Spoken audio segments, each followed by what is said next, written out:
40 years ago, my husband Daniel and I bought a modest house on the edge of Vancouver, the kind of place people passed without noticing, but the kind that quietly held a lifetime inside its walls.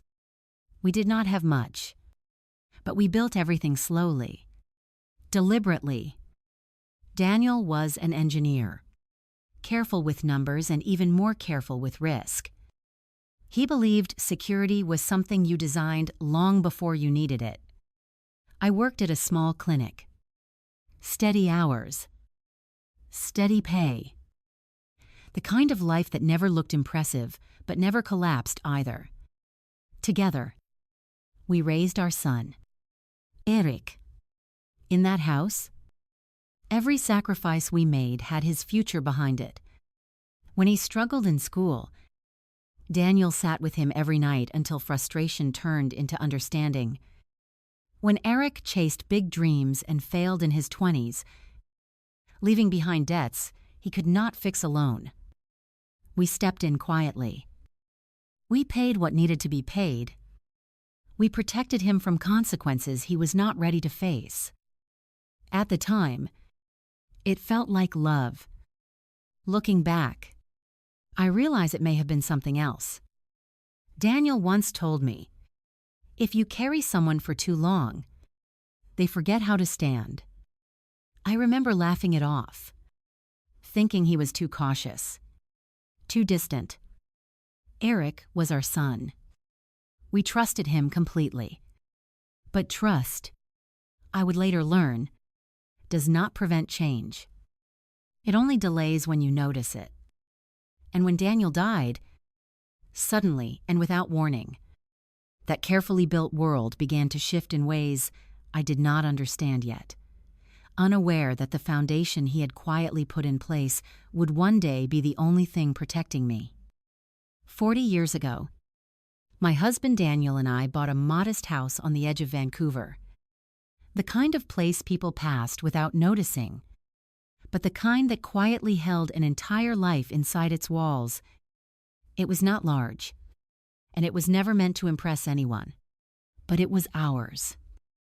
Every corner carried something we had built together.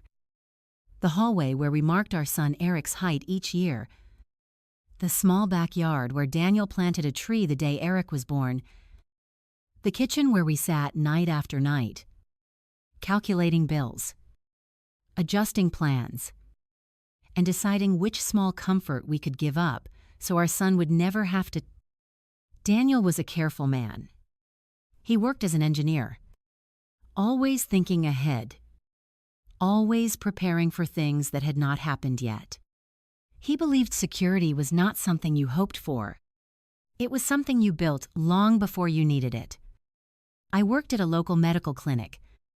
Long hours, steady routine.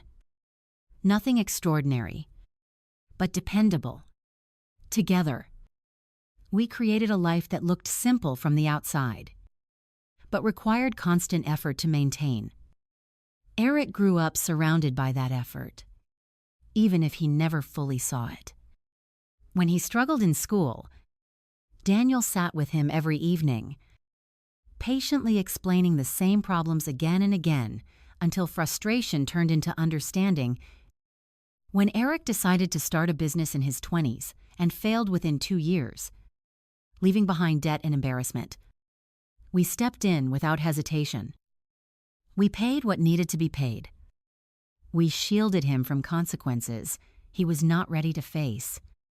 At the time, it felt like love in its purest form. Looking back, I see something else layered beneath it. Daniel once told me, quietly, while we were washing dishes late one night, helping someone stand is good, but if you carry them for too long, they forget how to walk. I remember brushing it aside, thinking he was overthinking things. Eric was our son. Of course we would help him. Of course he would understand someday. But understanding does not always come. Sometimes, what people receive repeatedly begins to feel like something they are owed. And when Daniel died, suddenly and without warning. That carefully balanced world began to shift in ways I did not recognize, yet unaware that the structure he had built in silence would one day be the only thing protecting me. At first, everything felt warm enough to believe in. When I moved into Eric and his wife Laura's home, they welcomed me with polite smiles and careful kindness.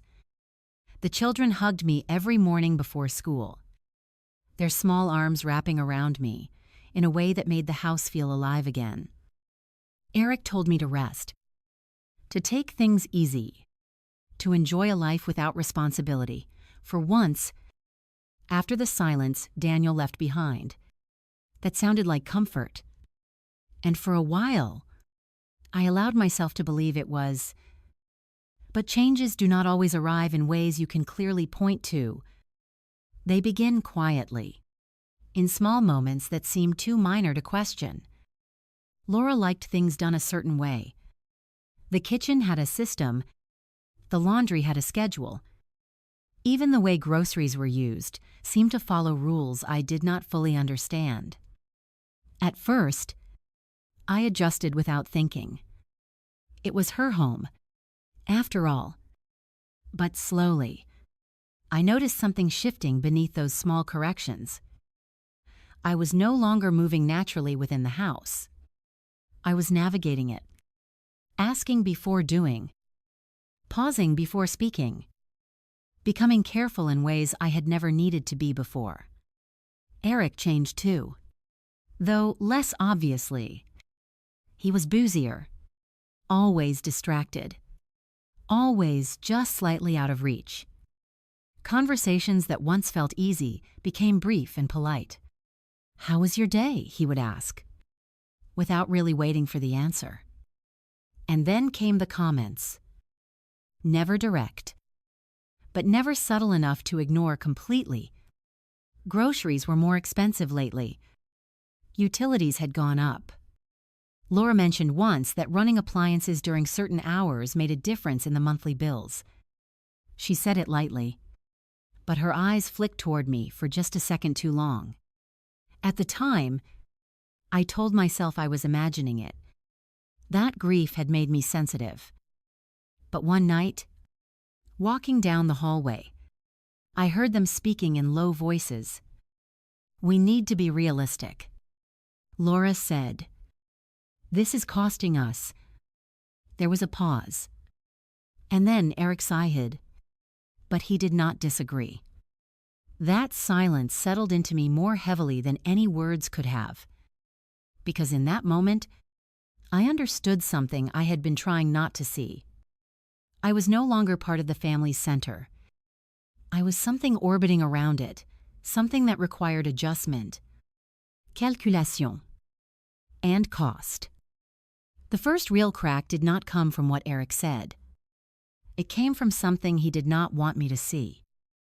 A few days after that conversation in the hallway, I began paying closer attention to the small details I had been ignoring. The mailbox, for example. Every afternoon, I could hear the soft metal click when it opened and closed. But somehow, whenever I checked, it was already empty. Eric always got there first.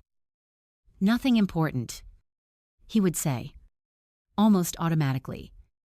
And for a while, I accepted that answer because it was easier than questioning it. But doubt, once it enters, does not leave quietly. One afternoon, I reached the mailbox before anyone else. Inside were only a few envelopes. Nothing unusual at first glance. But one of them carried a return address I recognized immediately. It was from the bank Daniel had trusted for years. My name was printed clearly across the front. I stood there in the driveway, holding it, feeling something tighten slowly in my chest. When I opened it, I did not understand everything right away. The numbers, the formatting, the language, it all felt distant. Like something that belonged to a world Daniel had always managed for us. But one line stood out with absolute clarity. A pending transfer. The amount was not small. It was not something that could be explained away as routine. It was the kind of number Daniel and I had once discussed, only in terms of long-term security. And I knew, without needing to read further, that I had never approved anything like it. That evening at dinner, I watched Eric more carefully than I ever had before. He looked normal, calm, comfortable, as if nothing unusual was happening. Laura talked about her day. The children argued softly over something trivial. It all looked exactly the same as it had the night before. And somehow, that made it worse, because it meant whatever was happening quietly, intentionally. The next night, everything shifted. We were sitting at the table again. The same routine, the same quiet conversation. When Eric said it, "Mom, you eat here for free." He did not raise his voice. He did not even look at me for long. He just said it, like a fact that did not require discussion. In that moment, something inside me settled into place. Not anger, no shock, clarity. Because suddenly, everything connected. The missing mail, the bank statement, the quiet conversations, the careful distance. They were not separate moments. They were part of the same truth. I did not argue. I did not defend myself. I simply stood up, excused myself, and walked into the hallway. Then I made one phone call.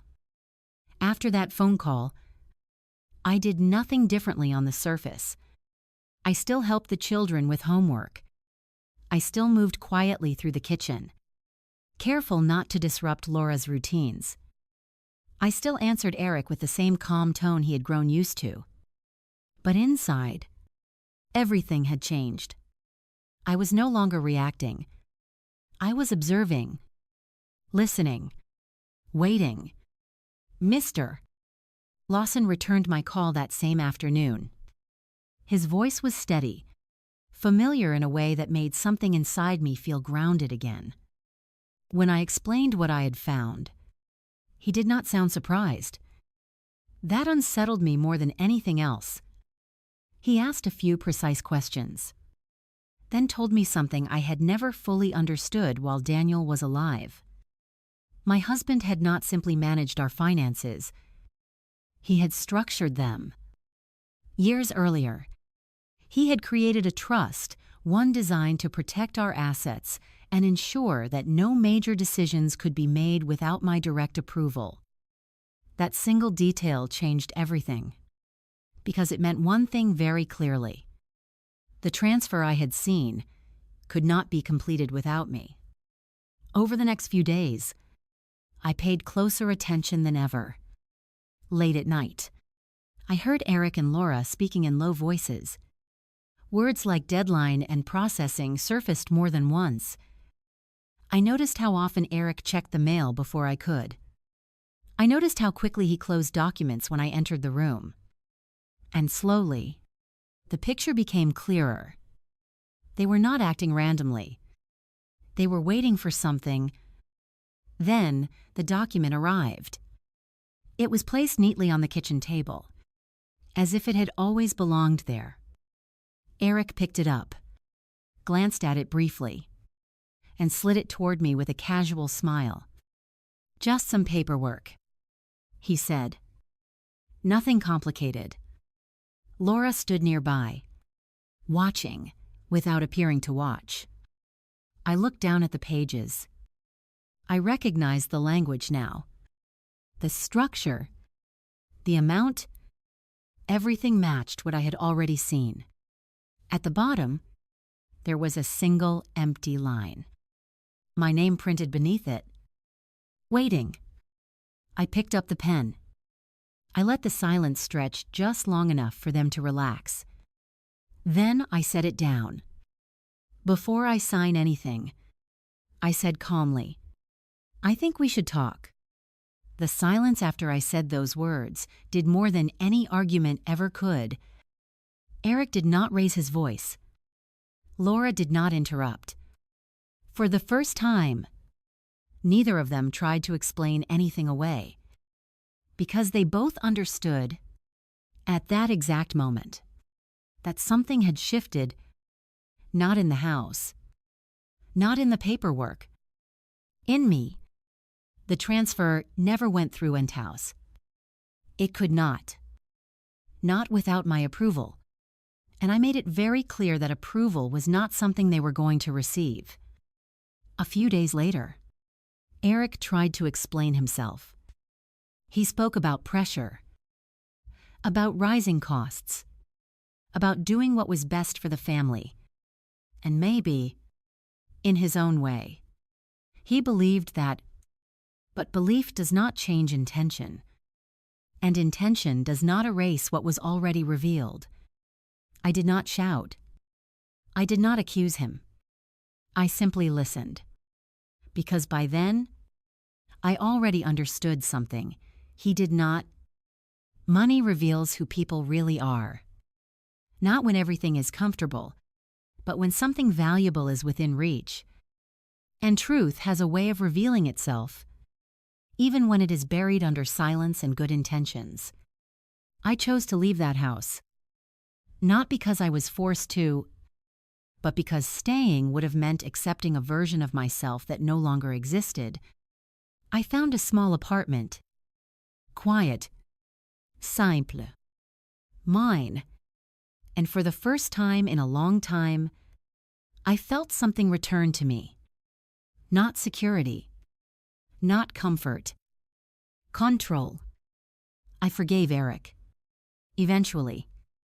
But forgiveness does not mean forgetting. It means choosing not to carry the weight of someone else's choices. So let me ask you something. If you were in my position, would you have signed that paper? Or would you have done exactly what I did, if this story meant something to you? Do not forget to like and subscribe. And remember this: sometimes the strongest voice you have is the one that decides, finally, not to stay silent.